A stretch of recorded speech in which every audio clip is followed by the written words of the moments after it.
So original. Terrifying. Visceral. Insane, fucked up horror shit. I just loved it. Instant cult classic. 2, 1, action.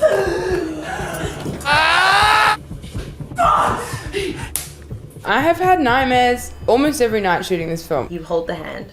I'm just gonna hold it. I'm just gonna like act out of possession. You sit down and you get strapped up in a belt. Light the candle to open the door. And once the candle's lit, that opens the door to the spirit world. The person will shake the hand. And you say, talk to me. Someone appears and You're holding hands with a dead spirit. and then you say, I let you in. That's when the spirit like enters your body and takes control of you. Your mind and all your memories and all your faculties. It's like a drug. Don't do too much of it. You gotta know when to stop. After 90 seconds, you have to rip it off them, otherwise the spirit wants to stay.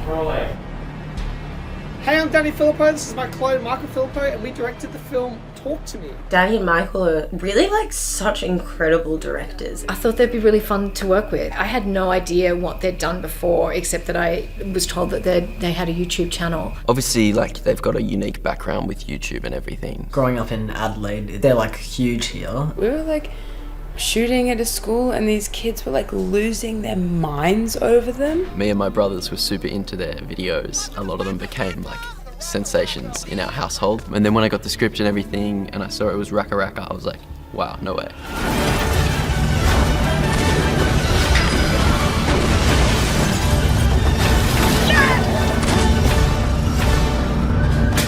The YouTube stuff was always very run and gun and nothing was really thought through very much. It was all just sort of made up on the spot. The difference is time. It's a lot slower on a film.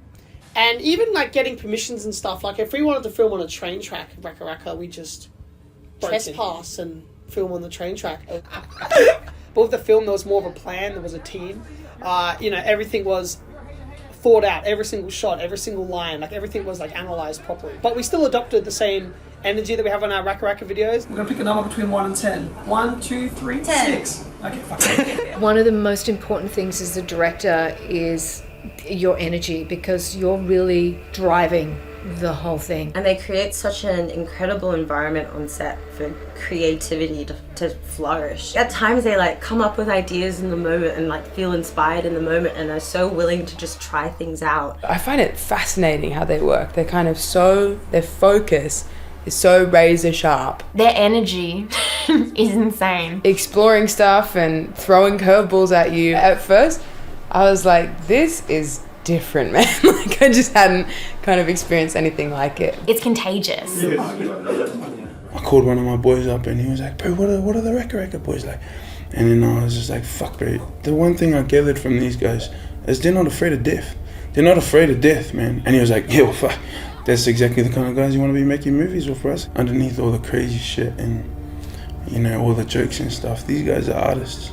We learned that things take time, lots of time. And time is something we don't have. And we learned that, whoa, time goes real quick. And we learned that next film, we want more time. We need double, we need 10. We need 12 weeks.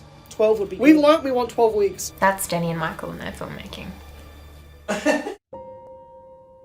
These neighbour kids that we watched grow up, one of them was experimenting with drugs. And they were having a really negative reaction to the drug. And they were on the floor convulsing. And everyone was filming him on the floor and laughing at him. And I found the footage quite striking and horrifying at the same time, and that was the first nugget of inspiration for what became Talk to Me.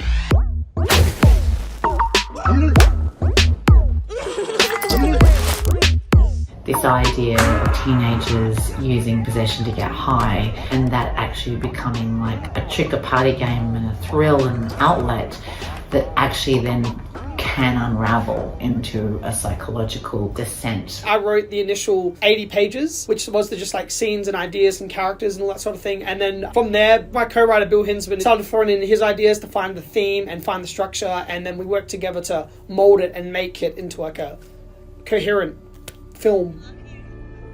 It took 2 years to cast the film, and it took 2 years to find Sophie. I knew it was going to be challenging. She brought so much to the table. She was such a powerful performer. And she's so, like, able to switch directions quickly. Even, like, the most subtle, small note, like, changed her whole performance. Mia is the the protagonist, the start of the story, like, you know, she's grieving and she has a complicated home life. Mia, who's lost her mother some years before. The absence of her is kind of the crux of Mia's character arc, and this kind of longing for connection, and so I think that kind of manifests itself. Sue has no idea the depth of what is actually going, like, you know, she's more worried about like sex and drugs and rock and roll. She's chasing them down sort of one path of questioning, but having no idea of the scope of what's really going on.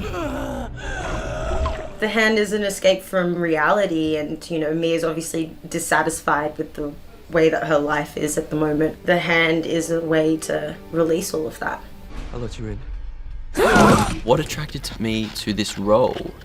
Well, I get to kiss a dog, so that's pretty cool. I want you all to know I didn't actually have to kiss the dog. They had this prosthetic dog head, and one of the guys from prosthetics was like puppeteering it, and my head was there, and we just going at it. The makeup and prosthetics team are just so insanely talented. Our prosthetic department, Nick and Paul, were godsends. That like the makeup was so incredible that we could put the camera like ultra close up and every single pore like sold. We didn't have to hide anything with camera work and lighting and things like that. It just looked amazing. I think it just makes it more exciting, seeing the practicalities of it. Every big scene requires some sort of prosthetic. It kind of makes it a slower process in terms of like when you're going to be in front of camera. What's cool is that like every time one of the spirits would come in or something and they're putting all the prosthetics on and everything, there's just like 10 people huddled around this like one person. Seeing like all the different departments like united to get this like job done was pretty cool. What like struck me when I first read it was how like relevant it felt. It just felt very real, and I could really see that here in Australia. Even like the way Danny kind of writes the vernacular and slang of like Australian teenagers. It was really important to Danny and Michael that the cast did feel very real. It's just accurate. Like, this is what Australia looks like. I think it's great that Australia has ventured more into these genre movies. It's great for Australian audiences to see characters that they recognise and places that they know.